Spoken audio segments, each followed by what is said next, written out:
Improvements for casual and gig workers in changes to workplace laws.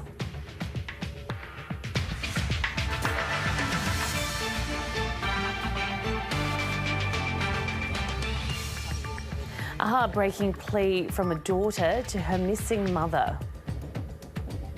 Papua New Guinea's historic address to the Australian Parliament against the backdrop of rising regional tensions. And 2+2, the twin sisters who gave birth just minutes apart.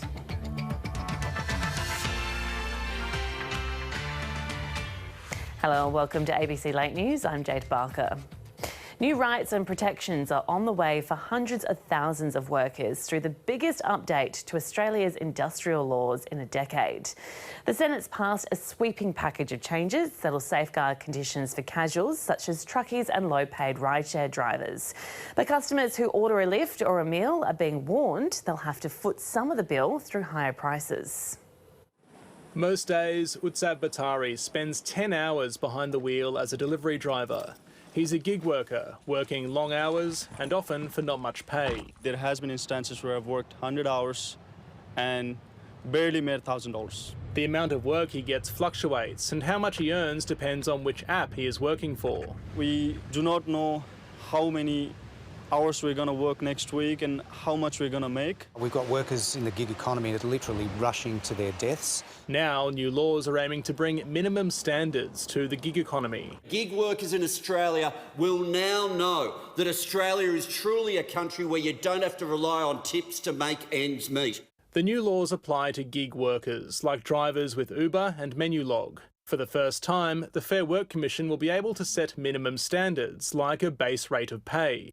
That might mean delivery drivers get the same pay per minute, no matter which app they work for. The Australian industrial relations system has modernised for a modern type of work. Some of the major gig economy players backed the new laws, but acknowledge they'll lead to higher prices. The exact price rises that come from the changes that will be announced today will ultimately be determined by the numbers that are set by the Fair Work Commission. The laws passed the Senate this afternoon, wrapped in a bill with changes for casuals, truckies and a new right to disconnect, and backed by enough of the crossbench, but strongly opposed by the coalition. If you thought as a business in Australia you were drowning under a deluge of red tape, the bad news is it is about to get worse. Getting this tranche of legislation through the Senate is certainly a political win for the government. It's second in only a few days after the coalition folded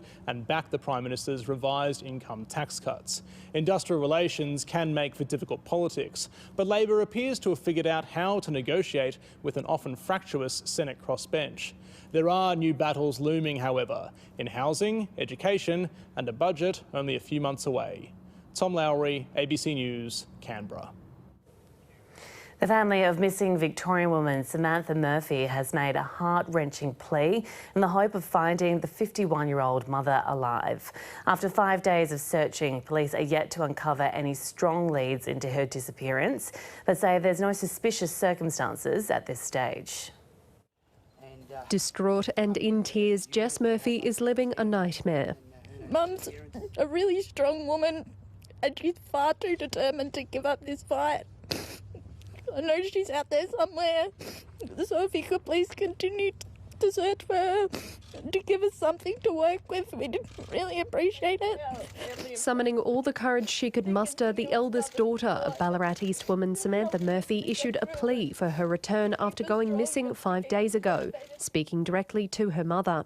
Mum, we love you so much and we miss you and we need you at home with us. Samantha's husband Mick was by his daughter's side, struggling to comprehend what's happened to his wife. People just don't vanish into thin air. Someone's got to know something, you know, whether it be any little thing that you might think's relevant, just call the police. Police say the mother of three left her home just after 7 a.m. on Sunday for a run in the Wawukarung Regional Park. Their search for Samantha has now expanded to the suburbs on the outskirts of the park and are looking for CCTV from Sunday morning. Certainly if they find anything of interest on the footage, we'd like them to let police know that. A routine runner in the area, the 51-year-old's disappearance is out of character, but police say no suspicious circumstances have been identified at this stage. And we're keeping an open mind and considering all possibilities, and we're being extremely thorough and methodical with that investigation. But potential leads have so far met dead ends. CCTV thought to be of Samantha running past a property has been discounted, as have items found in nearby bushland. Police say they're working through an enormous amount of information received from the public. There are still dozens of community members out helping in the search, vowing they won't stop until she's found. We just need everyone to keep looking. It may be day 5, but Sam is the most strongest person, both mentally and physically. Just keep going, keep encouraging each other. I know that it's really hard to lose hope at the minute, but I do believe that we'll find her. Hope her family is clinging on to. Please come home soon. I can't wait to see you and to give you the biggest hug when I do. Laura Mayers, ABC News, Ballarat. A ceasefire deal between Israel and Hamas has been rejected by defiant Benjamin Netanyahu. The Israeli Prime Minister forcefully dismissed Hamas's terms, vowing to fight until a complete victory has been achieved. Hopes for an imminent humanitarian pause dashed. I would like to emphasise again that there is no solution other than total victory. An unwavering Benjamin Netanyahu calling Hamas's proposal for a truce delusional and restating only absolute defeat would ensure Israel's security.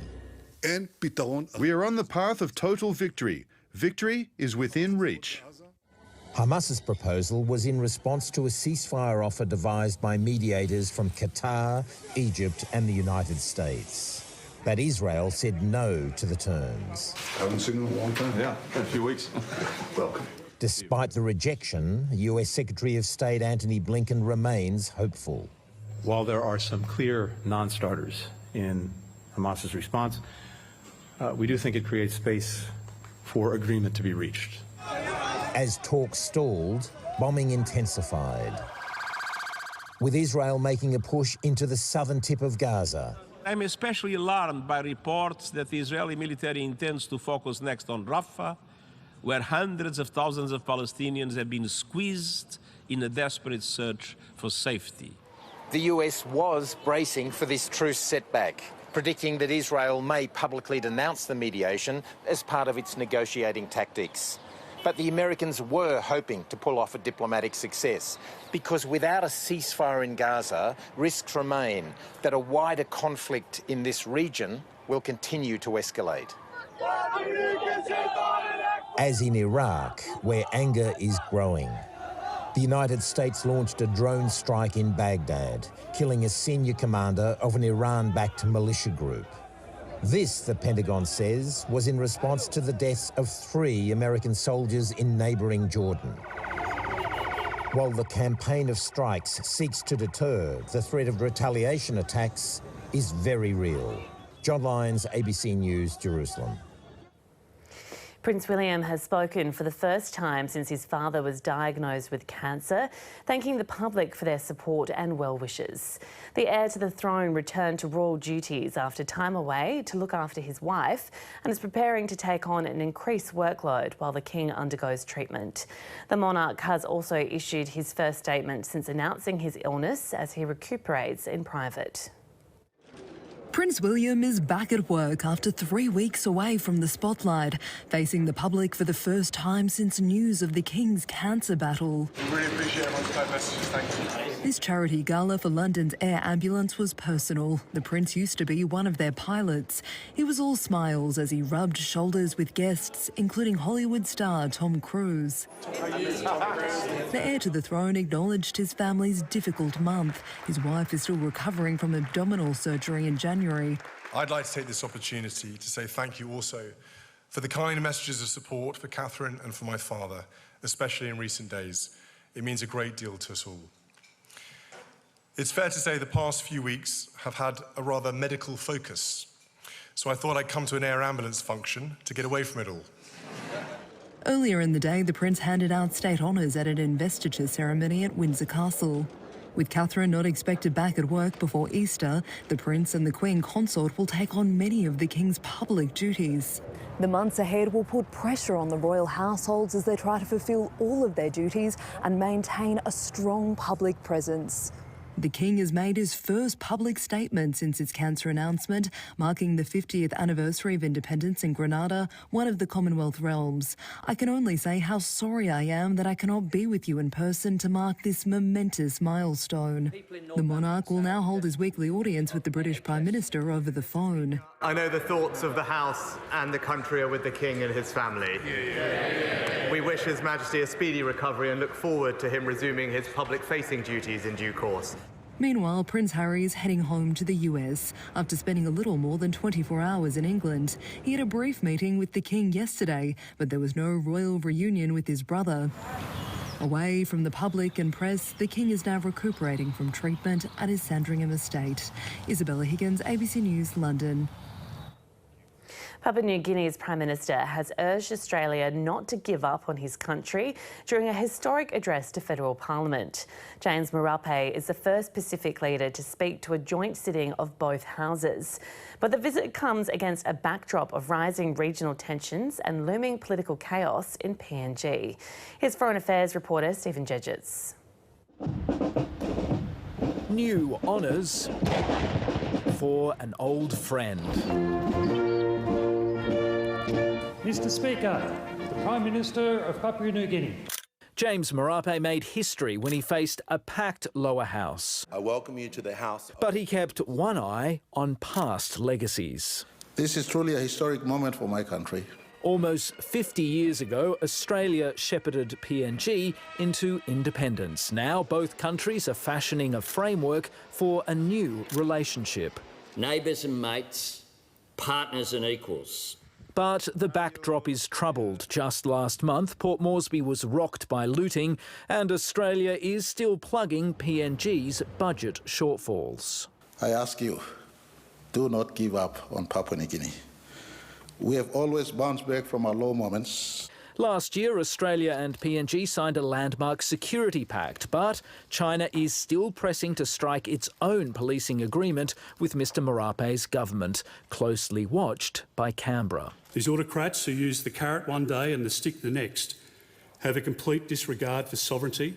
January's unrest has also sapped Mr Marape's political strength, and he could face a no-confidence motion next week. The Prime Minister's confident he'll survive, but his opponents are unrelenting. Politics in PNG, we say one day is a long time in politics. The symbolism of today's address is clear. It's an offer that has previously been reserved for major powers like the United States and China, or to traditional friends like the United Kingdom and Canada. The Australian government is trying to say that it views Pacific nations as top-tier strategic partners in an increasingly perilous world. Facing an uncertain future, our two countries are stuck with each other.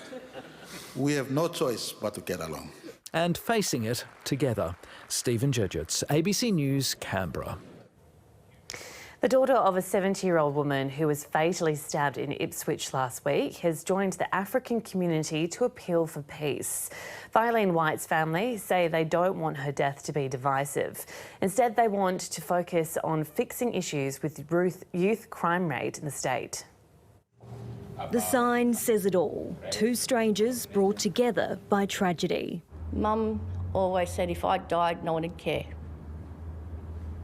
And sorry, Mum, you've sort of got a bit of a spotlight now. And you know what? If this is for one reason only, it's to pursue peace. United in their calls for harmony. The best way we can honour her legacy is for us to preach peace, unity, justice and accountability. Violene White's daughter stood side by side with an African community leader to condemn those targeting innocent people in the wake of her mother's death, allegedly at the hands of a teenage boy. You're always going to have rogue kids. Doesn't matter what colour, they're always going to be troublemakers somewhere. You don't judge the whole community by a couple of bad apples. Reports of vigilante attacks and racial abuse have increased in the days after the 70-year-old was allegedly stabbed at Redbank Plains. Hate has no place here. Racism has no place here. Individual make choices. Mrs White's family say they want to see stronger government action to tackle youth crime. The pair is urging the community to channel any anger and grief into advocating for impactful and positive change. This is a horrible situation. It's affected everybody involved. And please don't think my heart hasn't broken.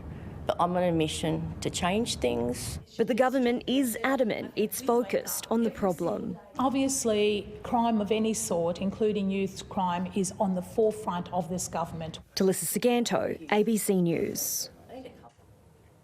And in the Melbourne Council is pushing ahead with plans to resurrect a vandalised Captain Cook statue, rejecting calls for a discussion about its future. The statue on the St Kilda foreshore was cut off at the ankles in the lead up to Australia Day, leaving only his boots on display. In an at times fiery meeting on Wednesday night, Port Phillip Council rejected a proposal to consult the community about what should happen to the statue. The council is working with Heritage Victoria to reinstate it.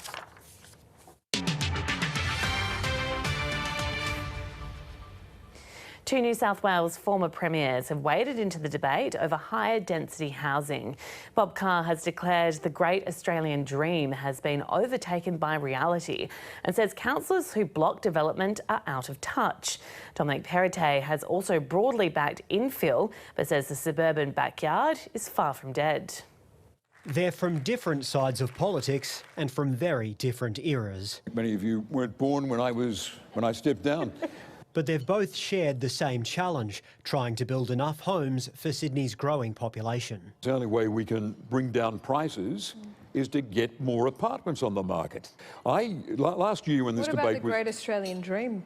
Well, it's been overtaken by reality. The former Liberal Premier backs the government's plans to zone for apartments around new and existing transport lines. It makes complete sense. But the father of 7 says suburbia as we know it must survive. So people have a backyard and a front yard for their kids to run around. And he says his successor should be cut some slack after admitting this year's housing targets won't be met. It takes time to ramp up. I don't think they should be criticised for that. Some of the loudest criticisms are coming from councils, some of them with Labor mayors, and they're just as worried about plans to fast-track duplexes, terraces and semis in low-density areas. Those relatively modest changes are lawful and legal in every other city across Australia and most parts of the world. No one's talking about our local schools, no one's talking about our local parks, our swimming pools, our trees. No one's talking about the roads and the infrastructure that's needed. But I think the mayors are out of touch with their own public opinion. Well, Bob Carr was also the Premier who said that Sydney was full. So I'm not going to take lessons from Bob Carr when it comes to planning. Almost 20 years since he left office and Sydney's growing pains have only gotten worse. Nick Dole, ABC News, Sydney. An 11-year-old boy has been charged over the bashing of a 69-year-old man in suburban Perth as police hunt for 2 other suspects.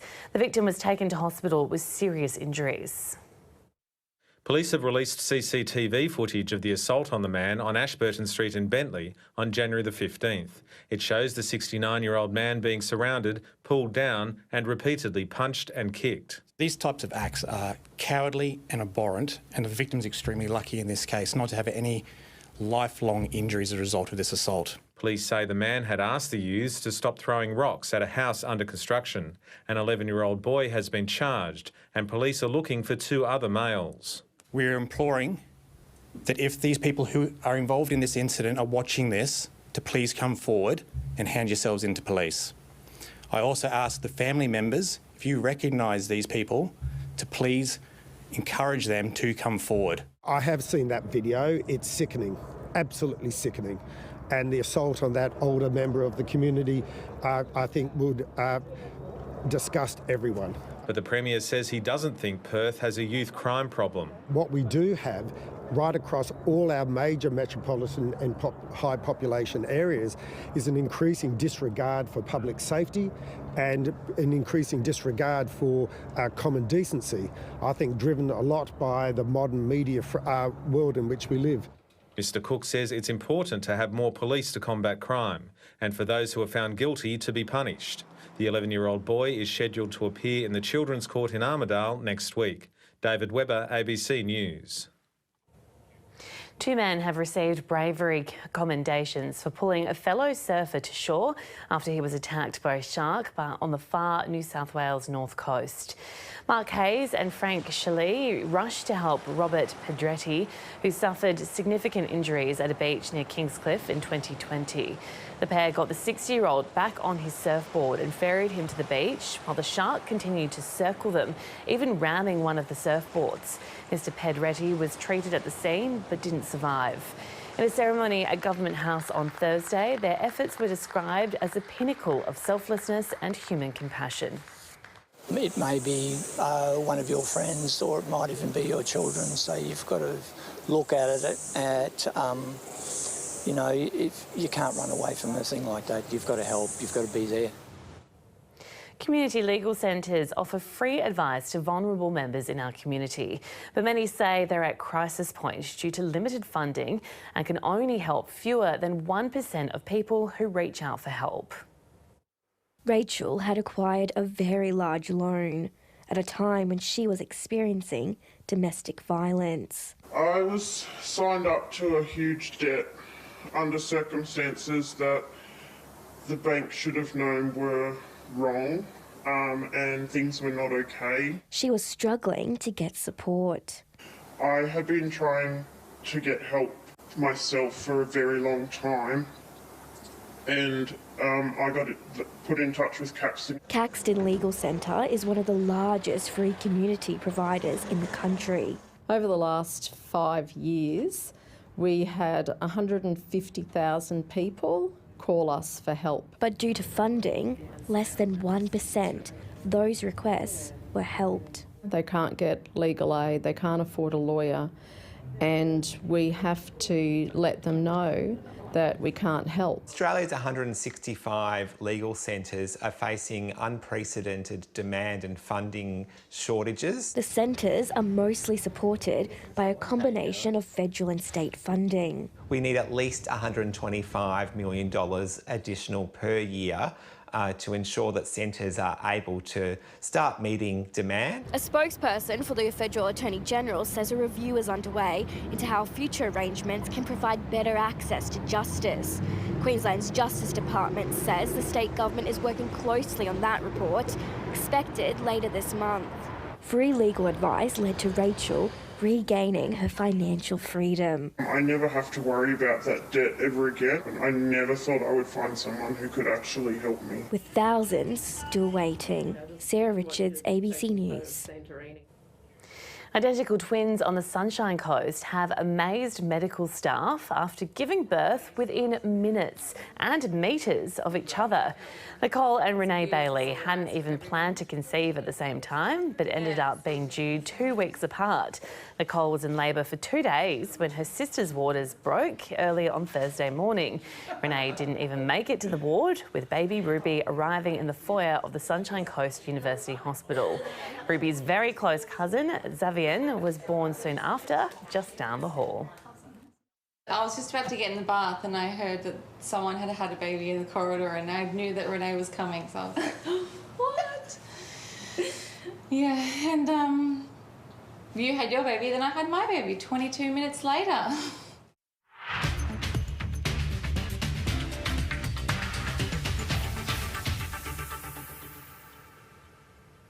Australian captain Mitch Marsh is expected to take part in Friday night's T20 clash against the West Indies in Hobart, despite testing positive to COVID-19. Marsh participated in training at Bellerive this morning ahead of the first of the 3 T20 clashes, with the reigning Allan Border medalist still likely to take the field on Friday night, albeit at a safe distance from his teammates. Friday's match is Australia's first T20 international on home soil since 2022. Wicketkeeper Matthew Wade says it's the perfect tune-up opportunity ahead of an away series in New Zealand and the World Cup later this year. Yeah, continue to create bonds and try and win games leading into the World Cup. But yeah, we'll find out a lot about a few guys pushing, to make the 15. It's an exciting time. Olympic Committee heavyweights and the Brisbane Lord Mayor have put another nail in the coffin for the Gabba redevelopment, slated for the 2032 Games. There are growing calls for the $2.7 billion project to be axed, while the state government denies controversy about the project has affected support for the Olympics. A death knell for the Gabba redevelopment. The Gabba rebuild is dead, buried and cremated. The Brisbane Lord Mayor backed calls from Olympic heavyweight John Coates that the controversial $2.7 billion project doesn't stack up. John Coates calls a spade a spade. A 60-day review into key Olympic venues for the 2032 Games is ongoing. Mr Coates, who's the Vice President of the International Olympic Committee, declined to speak to the ABC, but told News Corp he met with the panel this week and said, "We should abandon the Gabba.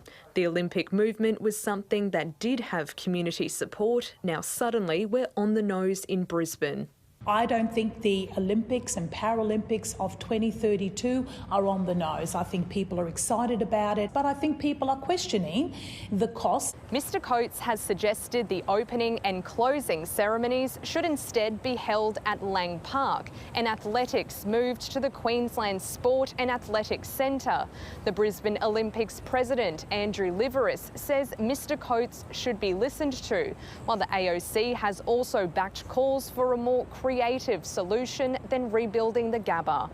The Greens and Wollongabba residents who have protested want the state government to confirm if the project has been dumped for good.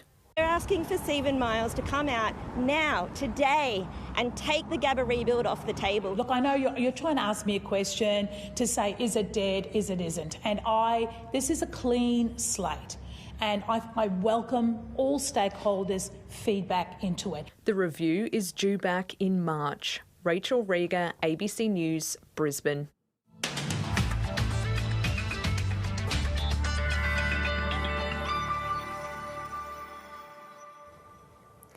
Taking a look around the country at the forecast, a shower or two in store for Brisbane with a top of 29 degrees.